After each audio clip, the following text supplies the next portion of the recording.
अच्छा जी, अब हमने सेकंड जो पढ़ा था वो पढ़ा था कि लिपिड प्रोडक्ट्स होते हैं जैसे कि प्रोस्टाग्लैंडिन्स और ल्यूकोट्रिन्स हो गए। तो अब हम पढ़ेंगे उन्हीं की चीज़ें एराकिडोनिक एसिड मेटाबोलाइट्स। ठीक है, तो हम बारी बारी चल रहे हैं। ओके, द लिपिड मीडिएटर्स जैसे कि प्रोस्टाग्लैंडिन्स और ल्यूकोट्रिन्स हो गए are produce from arachidonic acid. Prostaglandins leukotrienes जो लिपिड मीडिएटर्स हैं। ओके, लिपिड के अंदर हमारे पास आते हैं एक पीजी, दूसरे ल्यूकोट्रिन्स, आयल, इंटरल्यूकिन्स वगैरह। ओके, तो कह रहे हैं ये प्रोड्यूस कहाँ से हुए, ये एराकिडोनिक एसिड से हुए। एराकिडोनिक एसिड कहाँ मौजूद है, मेम्ब्रेन फॉस्फोलिपिड्स में मौजूद है। मेम्ब्रेन फॉस्फोलिपिड्स में देखिए हम अब तक यही बोलते हैं कि कौन कहाँ से रिलीज़ हुआ, वो कहाँ मौजूद होता है। यही होता है जैसे हिस्टामिन कहाँ से रिलीज़ हुआ, फिर वो कहाँ है, मास्ट सेल्स में है, और मास्ट सेल्स कहाँ है, कनेक्टिव टिश्यू में है। ये सब चीज़ें हमने इस तरह से पढ़ी, तो ये भी इस तरह से पढ़ेंगे कि लिपिड मीडिएटर्स प्रोड्यूस हो रहे हैं एराकिडोनिक एसिड में। एराकिडोनिक एसिड कहाँ है, फॉस्फोलिपिड्स में। And stimulate vascular and cellular reactions. अब ये लिपिड मीडिएटर्स क्या करते हैं, वैस्कुलर एंड सेलुलर रिएक्शंस को स्टिमुलेट करते हैं। Acute inflammation, we are talking about acute, ये हमारा पूरा पोर्शन ही एक्यूट के बारे में है। Arachidonic acid is a 20 carbon polyunsaturated fatty acid that is derived from dietary source और by conversion from the essential fatty acid linoleic acid. खैर ये बायोकेमिस्ट्री की बातें कौन कहाँ से कैसे कन्वर्ट होकर ड्राइव हुआ है। Most cellular arachidonic acid is esterified and is incorporated into membrane phospholipids. कह रहे हैं कि बहुत से जो एराकिडोनिक एसिड होते हैं वो ईस्टरीफाइड होते हैं और वो कहाँ होते हैं, मेम्ब्रेन फॉस्फोलिपिड्स में होते हैं। वही पुरानी पिछली बात को दोबारा रिपीट कर लिया। Mechanical, chemical and physical stimuli और अदर मीडिएटर्स जैसे कि C5A trigger the release of arachidonic acid. अब एराकिडोनिक एसिड को हम रिलीज़ कैसे करवाते हैं, कोई भी स्टिमुलस हो सकता है, मैकेनिकल हो, केमिकल हो, फिजिकल हो, या फिर मीडिएटर्स ही हो जाएँ। ठीक हो गया। अब हम कह रहे हैं कि ये कहाँ से रिलीज़ हो रहे हैं, मेम्ब्रेन से रिलीज़ हो रहे हैं ऑफकोर्स बाय एक्टिवेटिंग सेलुलर फॉस्फोलाइपेजेस। क्योंकि ये फॉस्फोलिपिड्स में मौजूद है तो ये फॉस्फोलाइपेजेस की एक्टिविटी से रिलीज़ होंगे, मेनली फॉस्फोलाइपेज A2। ओके, तो फॉस्फोलाइपेज A2 एक्टिव हुआ, उसने रिलीज़ करवाया और इनको एक्टिवेट भी किसने मजबूर किया कि भाई हाँ रिलीज़ हो। वो मैकेनिकल, केमिकल, फिजिकल स्टिमुलाई हो सकते हैं, कुछ मीडिएटर्स हो सकते हैं। Once freed from the membrane arachidonic acid is rapidly converted to bioactive mediators. अब अगर ये एक दफ़ा मेम्ब्रेन से रिलीज़ हो गए ना तो उन्होंने खामोश होकर बैठना तो है नहीं, ठीक है, वो एकदम कन्वर्ट हो जाएंगे अपने एक्टिव मीडिएटर्स में।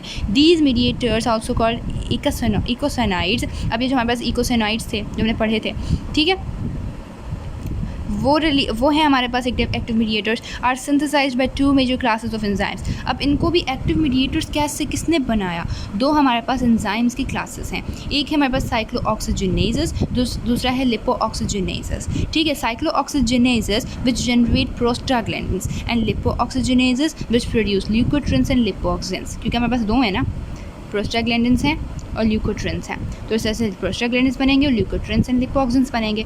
जो प्रोस्टाग्लैंडिन्स हैं वो साइक्लोऑक्सीजनेस से बनेंगे और लिपोऑक्सीजनेस क्या बनवाएगा, ल्यूकोट्रिन्स और लिपोऑक्सिजनेस बनवाएगा। Eicosanoids bind to G protein coupled receptors. Again हमारे पास जी प्रोटीन कपल्ड रिसेप्टर है। पीछे भी हमने जो पढ़ा था जिसमें हम एक्टिन की बात कर रहे थे कि भाई वो क्या हो रहे हैं, बन रहे थे, ठीक है।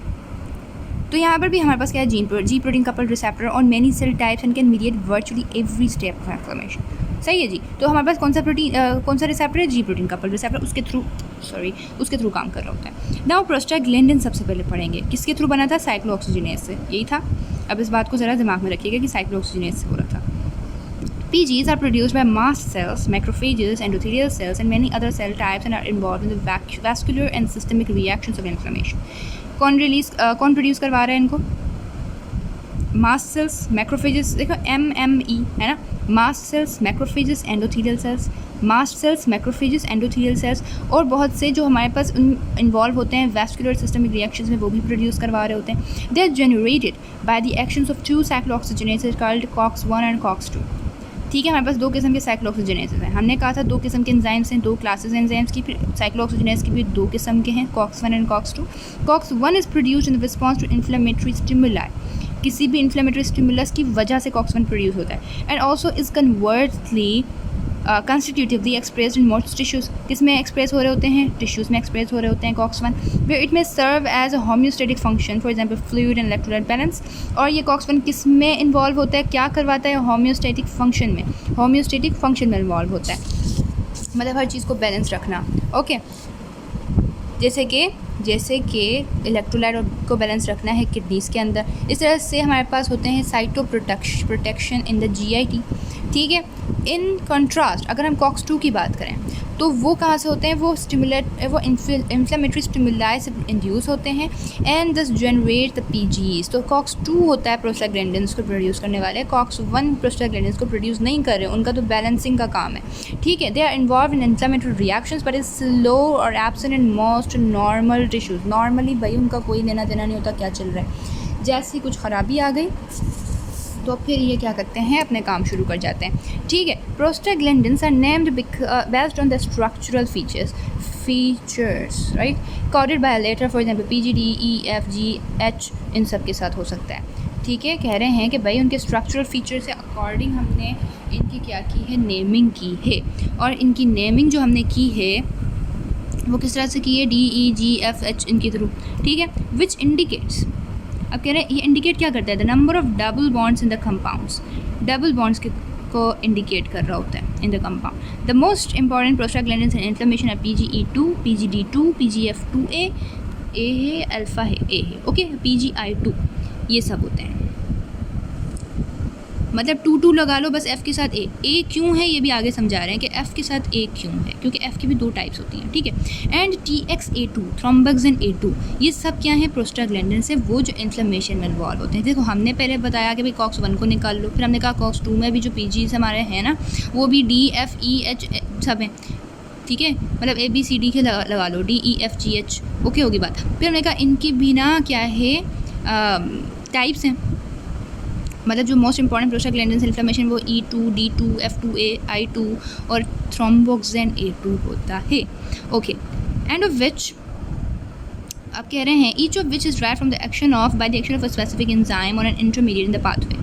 सम of the enzymes have restricted tissue distribution and functions, कुछ होते हैं किसी ही टिश्यू में जाके रिस्ट्रिक्टेड होते हैं और वहीं पर फंक्शन कर रहे होते हैं, जैसे कि PGD2 is the major prostaglandin made by mast cells along with PGE2, मतलब D2 E2 के साथ ही प्रोड्यूस होगा, D2 E2 के साथ ही प्रोड्यूस होगा। कौन प्रोड्यूस करवा रहे हैं, मास्ट सेल्स प्रोड्यूस करवा रहे हैं। E2 जो होता है वो वाइडली डिस्ट्रीब्यूटेड होता है, ओके।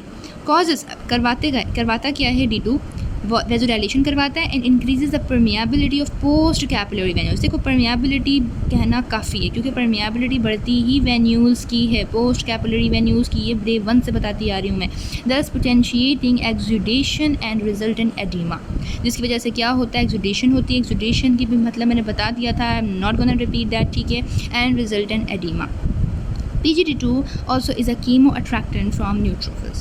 PGD2 क्या होता है, एक कीमो अट्रैक्टेंट भी होता है न्यूट्रोफिल्स के लिए, फॉर न्यूट्रोफिल्स। तो D2 E2 के साथ रिलीज़ हो गए सारे फंक्शंस D2 के ही बताए जा रहे हैं। वेजोडाइलेशन करवाता है, परमिएबिलिटी बढ़वाता है, एक्सुडेशन करवाता है और इस वजह से एडिमा होती है, ठीक है, होता है या होती है जो भी है।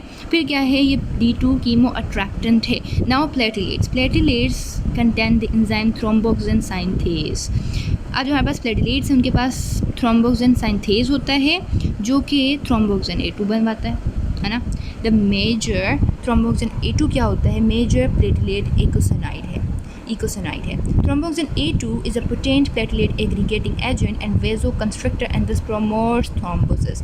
देखो ये पॉइंट्स याद रखिएगा, ठीक है, आगे रिलेट हो सकता है या कभी आप पढ़ोगे अपना थ्रोम्बोसिस के हवाले से, तब भी आपको बड़ा काम आएगा। तो ये चीज़ें याद रखिएगा। थ्रोम्बोक्सिन A2 एक प्लेटलेट एग्रेटिंग एजेंट है, वेजो कंस्ट्रिक्टर है। देखो हर लिहाज से ये ख़तरनाक काम करवा रहा है, तो वेजो कंस्ट्रिक्शन भी करवा रहा है और दूसरा क्या हो रहा है, एग्रीगेशन भी करवा रहा है कि भाई जगह भी तंग कर रहा है और फिर मज़ीद इसको एग्रीगेट भी करवा रहा है कि और ज़्यादा ब्लॉकेज हो जाए और ज़्यादा पैथोलॉजी कंडीशन भी ईज़िली क्रिएट हो सकती है इससे, पैथोलॉजी कंडीशन भी क्रिएट हो सकती है इससे, ठीक है। हाँ ठीक है, ये अभी हम इन्फ्लेमेशन पढ़ रहे हैं, इन्फ्लेमेशन में बड़ा हेल्पफुल रहता है, लेकिन कहीं ये पैथोलॉजी कंडीशन भी हो सकती है, ठीक है। इन कंट्रास्ट वैस्कुलर एंडोथीलियम, देखो बोला हुआ ना थ्रोम्बोसिस को प्रमोट करवाता है, तो होगी ना pathology condition, okay. In contrast अगर हम वैस्कुलर एंडोथीलियम की बात करें तो वो क्या करते हैं, उनके पास क्या है, प्रोस्टासाइक्लिन साइंथेज होता है। थ्रोम्बोक्सिन साइंथेज प्लेटिलेट्स के पास था, है ना। और अगर हम प्रोस्टासाइक्लिन साइंथेज की बात करें तो वो एंडोथीलियम के पास है, याद रखिएगा ये points, okay. Which is responsible for the formation of prostacyclin PGI2। अब ये क्या करवाते हैं, प्रोस्टासाइक्लिन PGI2 बनवाते हैं। And is a stable and product PGF1A। हाँ जी, अब आ गया ना, देखो ये आ गया, डिफरेंस आ गया। क्या कह रहे हैं, कह रहे हैं